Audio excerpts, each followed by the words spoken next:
సభలో నాకు తెలిసిన వాళ్ళు చాలామంది ఉన్నారు, మిత్రులు, మేము కలిసి పనిచేసిన వాళ్ళు కూడా ఉన్నారు ఇక్కడ. అయితే గద్దరన్న మీద నేను ఒక పుస్తకం తెలుగులో ఆల్రెడీ రాశాను. గద్దరన్న మీద తెలుగులో నేను ఆల్రెడీ ఒక పుస్తకం రాశాను. భారతదేశ ప్రజాకవిగా గద్దర్ అనే పుస్తకం, అది ఆల్రెడీ ప్రింట్ అయింది, బయటకు వచ్చింది, పాఠకులకు కూడా వెళ్ళిపోయింది. అదే క్రమంలో నా ప్రత్యేకమైన ఆసక్తి కొద్దీ గద్దరన్న కూడా నా మీద ఏమైనా వ్యాసాలు వస్తే ఇంగ్లీష్లో వస్తే కలెక్ట్ చేయి జగన్ అని చెప్పాడు.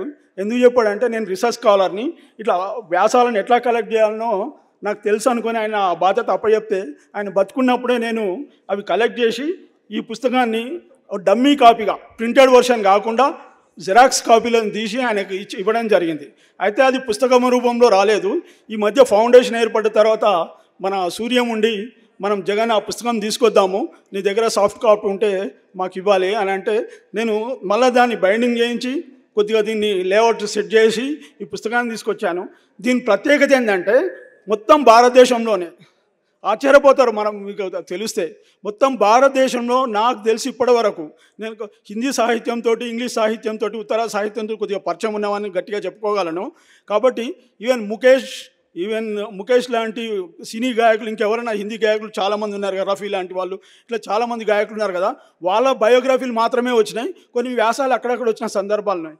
కానీ వాళ్ళు ఫిలిం ఇండస్ట్రీలో ఎంతో గొప్పవాళ్ళు, వాళ్ళకి చాలా ఫ్యాన్ ఫాలోయింగ్ ఉంది, భారతదేశ వ్యాప్తంగా అన్ని భాషల్లో వాళ్ళకు ఫ్యాన్స్ ఉన్నారు. కానీ గద్దర్ అన్న ప్రత్యేకత ఏంటంటే ఆయన మీద భారతదేశంలోని గొప్ప గొప్ప పత్రికలలో వ్యాసాలు వచ్చినాయి, ఇంతే ఆ వ్యాసాలు కూడా ఇందులో ఉన్నాయి. ఆయన ఆయన ఆయన కళా తత్పరత మీద, ఆయన సంగీతం మీద, ఆయన ఫిలాసఫీ మీద అమెరికాలోని కొలంబియా యూనివర్సిటీలో ఒక పేపర్ ప్రజెంట్ చేశారు ఒక ప్రొఫెసర్. అట్లాగే లండన్ యూనివర్సిటీలో మరొక ప్రొఫెసర్ పేపర్ ప్రజెంట్ చేశారు. ఆయన ఆయన ఆయన ఫిలాసఫీ మీద, ఆయన పాటల మీద, ప్లస్ మళ్ళా భారతదేశంలోనే గొప్ప మ్యాగజైన్ ఉంది, ఎకనామిక్స్ అండ్ పొలిటికల్ వీక్లీ అనేది ప్రపంచంలోనే పేరుగాంచిన ఏకైక మ్యాగజైన్. అందులో కంచాయలే లాంటి వాళ్ళు, ప్రొఫెసర్ కేశవ్ లాంటి వాళ్ళు, ప్రొఫెసర్ డి వెంకట్రావు లాంటి వాళ్ళు, వీళ్ళు గొప్ప గొప్ప వ్యాసాలు రాశారు. ఆ వ్యాసాలు కూడా ఇందులో ఉన్నాయి. ఇంకా ఇండియన్ ఎక్స్ప్రెస్లో, డక్కన్ క్రానికల్లో, వీక్లో, అవుట్బుక్లో, భారతదేశంలో వచ్చిన ప్రతి మ్యాగజైన్లో ఆయన మీద ఇంగ్లీష్లో ఆర్టికల్స్ వచ్చాయి, హిందీలో కూడా వచ్చాయి. కానీ అవన్నీ నాకు అందుబాటులో లేవు కాబట్టి కలెక్ట్ చేయాలి. కాబట్టి ఈ పుస్తకం ఏంటంటే ఇప్పుడు తెలుగు పుస్తకం అంటే ఇది ఏంటంటే ఒక ప్రపంచవ్యాప్తంగా కళాకారులకు, రచయితలకు, కవులకు చేరే ఒక పుస్తకంగా మారబోతుంది. దీన్ని ఫౌండేషన్ వారు నెక్స్ట్ వర్ధంతి కల్లా తీసుకొద్దామని ఒక హామీ ఇంతకుముందే ప్రకటించారు. ఈ పుస్తకం వస్తే ఇంకా గద్దర్ యొక్క ఫేస్ ఏంది, గద్దర్కు ఉండే ప్రత్యేకత ఏంది, చాలా విషయాలు బయటకు వస్తాయి. ఎందుకంటే భారతదేశంలో ఈ స్థాయిలో మామూలు ఆయన అభిమానులు, ఆయనకు తెలియని వాళ్ళు ఆయన పాటలు విని, ఆయన సంగీతం విని, ఆయన ఫిలాసఫీ తెలుసుకొని వాళ్ళు స్వయంగా పూనుకొని వ్యాసాలు రాశారు. ఒక్కొక్క వ్యాసం చాలా ప్రామాణికమైంది. అన్ని మంచి పత్రికలనే వచ్చినాయి, హిందూ, ఇండియన్ ఎక్స్ప్రెస్. అందులో ఆర్టికల్ రావడం అంటే మామూలు వాళ్ళకి సాధ్యం కాదు. ఆయన ఎంతోమంది అభిమానించే వాళ్ళు భారతదేశ వ్యాప్తంగా ఉన్నారు. ఇంకో విషయం చెప్పాలంటే నేను భారతదేశ ప్రజాకవి అని రాయడానికి కారణం ఏంటంటే ఆయన సుందర్బన్స్ అని బంగ్లాదేశ్, పశ్చిమ బెంగాల్లో బంగ్లాదేశ్ దగ్గర ఉంటుంది, అక్కడి నుంచి పంజాబ్ వరకు, పంజాబ్ నుంచి కేరళ తిరువనంతపురం వరకు, కర్ణాటకలో ఆయన కొన్ని ఏళ్ల పాటు కొన్ని వందలాది మందికి తరగతులు నిర్వహించి ఎంతోమంది కళాకారులుగా తీర్చిదిద్దాడు ఆయన. అందుకే ఆయన శిష్యులు దేశమంతా ఉన్నారు. మహారాష్ట్రలో అయితే ఒక 200-300 మంది ఇప్పటికీ ఉన్నారు. కబీర్ పంతి అని వాళ్ళు పాటలు పాడే వాళ్ళంతా ఆయన శిష్యులే. శంభాజీ భగత్ చాలా ప్రముఖుడు. అట్లా కర్ణాటకలో, మహారాష్ట్రలో, ఉత్తరాదిలో, నార్త్ ఇండియాలో, బెంగాల్లో కూడా ఆయన శిష్యులు ఉన్నారు. అందుకే భారతదేశ ప్రజాకవి అని రాశాను. ఇంకోటి హిందీలో కూడా ఆయన చాలా గొప్ప పాటలు రాశాడు. హిందీలో రాసిన తెలుగు వాళ్ళు చాలా తక్కువ మంది, హిందీలో ఒక 7-8 రాసిండు, కానీ చాలా ప్రామాణికమైన పాటలు రాశాడు. ఇంగ్లీష్లో 2 పాటలు రాశాడు. ఆయనకు 7-8 భాషలు వస్తాయంటే ఆశ్చర్యపోతారు. మరాఠీ వచ్చు, హిందీ వచ్చు, కన్నడ వచ్చు, తమిళ్ కూడా కొద్దిగా మాట్లాడడం వస్తుంది. ఇంగ్లీష్లో అయితే ఆయన ఎక్స్పర్ట్. ఉర్దూ వచ్చు, హిందీ, ఇట్లా అన్ని భాషలు వచ్చు, అంత బాగా మాట్లాడగలడు. ఎన్ని గంటలు కూడా మాట్లాడేంత సత్తా ఉన్న, వర్స్టైల్ పర్సనాలిటీ ఉన్న గొప్ప కవి. తెలంగాణలో పుట్టడం అనేది తెలంగాణ గర్వకారణం. ఈ భారతదేశానికి కష్టజీవుల గర్వకారణమైన మహనీయుడు, మహా వ్యక్తి గద్దరన్న. ఇంకో విషయం కూడా ఒక నిమిషం టైం, సారీ. తెలంగాణ నేను తెచ్చినంటే ఒకటి చెప్పుకుంటాడు, ఒకడేమో ఇచ్చినోడు అని చెప్పుకుంటాడు, ఒకడేమో తెచ్చినోడు అని చెప్పుకుంటాడు. గద్దర్ గురించి అసలు తెలంగాణ రాష్ట్ర ఉద్యమాన్ని మొదలుపెట్టిందే గద్దరన్న. 97లో వివి కళాశాల ఆడిటోరియంలో ఆయన మొదటిసారి మీటింగ్ జరిగింది. ఫ్రీడమ్ ఆఫ్ ఎక్స్ప్రెషన్ సంస్థ తరఫున మొదటి మీటింగ్లో అమ్మా తెలంగాణమా ఆకలి కేకల గానమా అని పాట మొదలుపెట్టాడు. ఆ రోజే పాడి అప్పుడే పాడాడు. దాంతో ఆంధ్రప్రదేశ్ ఉనికిని రద్దు చేసేసిండు ఆయన. ఆంధ్రప్రదేశ్ పేరుని క్యాన్సల్ చేసిండు.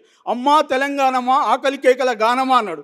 అమ్మా తెలంగాణమా అనగా తెలంగాణ తల్లిని ఆయన మొదటిసారి ఎత్తుకొని పాడుతూ తెలుగు తల్లిని కూడా క్యాన్సల్ చేశాడు. దాంతో ఉద్యమం మొదలైంది. ఇంకోటి ఏంటంటే ఆయన మొత్తం తెలంగాణ కోసం ఆయన కళా ధూమ్ధామ్ లాంటి సాంస్కృతిక ఉద్యమాలతోటి సాంస్కృతిక ప్రజలతోటి ప్రజాభిప్రాయాన్ని కూడగొట్టాడు. ఈ తెలంగాణకు సానుకూలమైన ప్రజాభిప్రాయం కూడగొట్టాడు.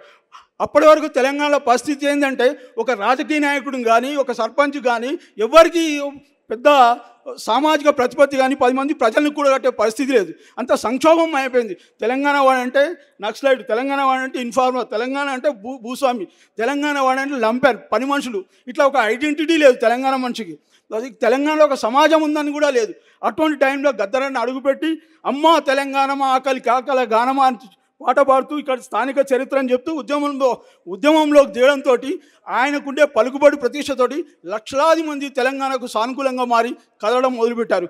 ఇంకో విషయం ఏంటంటే 1970s నుంచి ఊరూరా తెలంగాణలో కాదు, అమెరికాలో, లండన్లో, ఆస్ట్రేలియాలో గద్దరన్న పాటలు విని ఇన్స్పైర్ అయ్యి ఆ పాటలకు అభిమానులుగా మారిన వారు కూడా లక్షలాది మంది ఉన్నారు. వాళ్ళంతా తెలంగాణ మద్దతుదారులుగా మారారు, గద్దర్ని చూసి మద్దతుదారులు. ఆ తర్వాత వచ్చిన రాజకీయ నాయకులందరూ ఆ ప్రజాభిప్రాయాన్ని తమకు అనుకూలంగా మార్చుకొని వాళ్ళు ఎన్నికలకు పోయి అధికారాన్ని సంపాదించుకోరు.